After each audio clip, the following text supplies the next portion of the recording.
Hi, Robin. Hi, Kat. This Well, is Tia and Tamara. They are adorable kittens awaiting adoption at the Richmond SPCA. there are pets of the day. It's so nice to see you. Look at these kitties. She's like, come here, Ann. I need help. Meow. You know what they say? They say, help me out when they do that. Meow, help me out. They do. So I'm so glad you dropped by because so many of us are concerned about pet safety during Hurricane Florence, what we need to do, what we can do, if you have to evacuate, what you're going to do with your pet. Could you give us some advice? I would be happy to. It is so important that we take care of our pets, just like any family member Sure. during any kind of a weather emergency. So the first thing we say is bring your pets indoors. Yes. Do not ever leave your pets outside in bad weather of any sort. With an approaching hurricane or a tropical storm, it is very important that you bring your pets inside. If you're in a location where you need to evacuate, do everything in your power to take your pets with you. Yes. And if you can't take your pets with you, never, ever, ever leave them behind. Find someone who will take care of them. If you have to evacuate to a place where you can't take your pet, find a family member or a friend outside of the affected area who could keep your pet for you for a few days. Yeah, leaving them behind is just not an option. Absolutely not. It is absolutely unacceptable.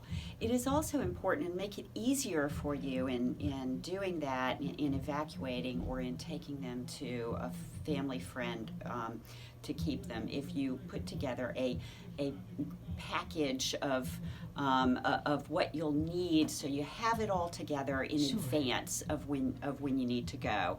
And it's important that you put enough food to tide your pet over for however long it might need to be, leash, collar, or carrier if it is a cat or a kitten.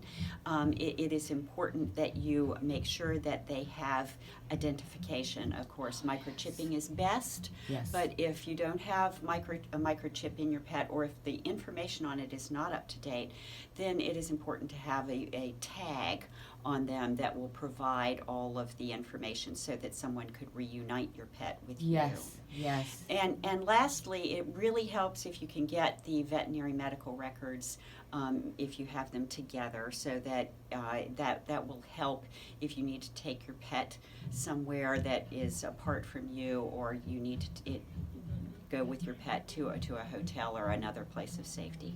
And I guess if they're on medication too, you got to have that. Absolutely, thank you. Yes, of course, it is important to have their medication, and like the food, enough of it that could tide them over for however long it might need to be, which might need to be several weeks. Well, and I've noticed that in the city of Richmond, especially the shelters that are opening, some are allowing pets, which I am so excited.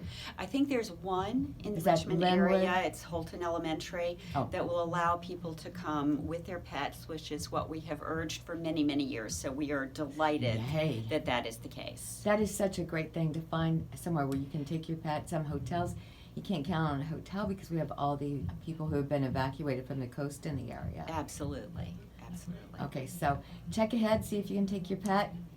Make sure you take your pet with you, or find your pet another safe place with a good caregiver that you trust. I appreciate it so much, and of course after the storm we'll do what we can to help our friends out that have been affected, because it's going to be a rough go at the coast. It is. The Richmond SPCA has already been taking pets from shelters in Tidewater, and we will continue to help as this unfolds. And please let us know what we can do to help too.